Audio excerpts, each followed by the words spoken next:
강남권 같은 경우도 뭐 한 18억 정도 하는 그 매매가에 전세 가격이 뭐 6억 5천으로 알고 있고, 흑석동 같은 경우도 한 4억인가 그렇더라고요. 그러니까 예전에 한 절반 수준밖에 안 되는 것 같은데, 이런 전세 가격하고의 그 변화도 참 뭐 심상치 않은 상황이고, 그리고 이런 그 현재 부동산 하락기가 예전의 하락기하고 좀 다르다라는 의견들도 상당히 지금 좀 나오고 있는 그런 상황이에요. 그거에 대해서 분석들도 하고 있는 그런 모습들인데, 뭐 전문가로서 또 실무 경험을 지금 바탕으로 하시는 그 입장에서 이재문 소장님께서는 예전의 그 하락장하고 지금의 하락장하고 좀 어떻습니까? 닮아 있습니까? 아니면 좀 다르다고 보세요? 조금 차이가 있습니다. 아, 그래요? 조금 차이가 있는데, 이제 첫째는 뭐냐면 아까도 말씀드렸던 임대차 3법의 개정이 한 30년 만에 이루어진 거지 않습니까? 근데 이제 당시에는 이제 1년짜리를 2년으로 바꿨을 때도 전세 가격이 상당히 이제 시장에 충격을 줬었죠. 그때도 전세 가격은 급등하고 있었습니다.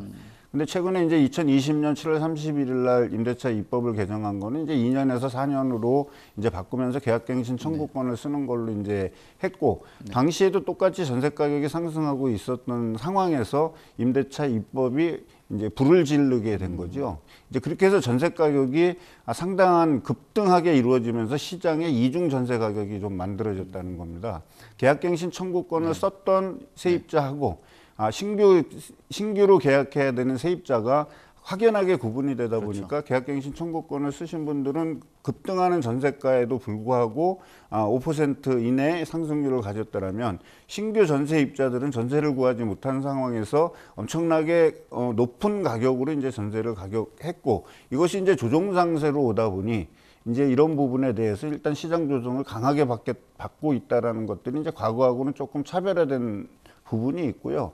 어느 시대나 경기 상황이 좋을 때와 안 좋을 때는 정부는 정책에 개입을 하게 돼 있습니다. 그렇죠. 네. 경기가 호황일 때에는 규제를 강화하고, 경기가 불황일 때는 규제를 완화해서 시장이 경착륙되거나 이런 것들을 막고 연착륙을 조정하기 위한 정부의 순기능은 분명히 있죠. 네. 분명히 있는데, 이제 이 과열된 부동산 경기를 조정하기 위해서 실질적인 우리 내부적인 요인에 의해서 움직여진 게 아니라 미국의 금리 인상으로 촉발돼 있는 이런 금리 인상의 속도가 우리가 과거에 겪어보지 못한 정도의 빠른 속도로 움직여지고 있다는 게 과거 어떠한 시장 상황하고 조금 다르지 않나라는 이제 이런 생각이 됩니다.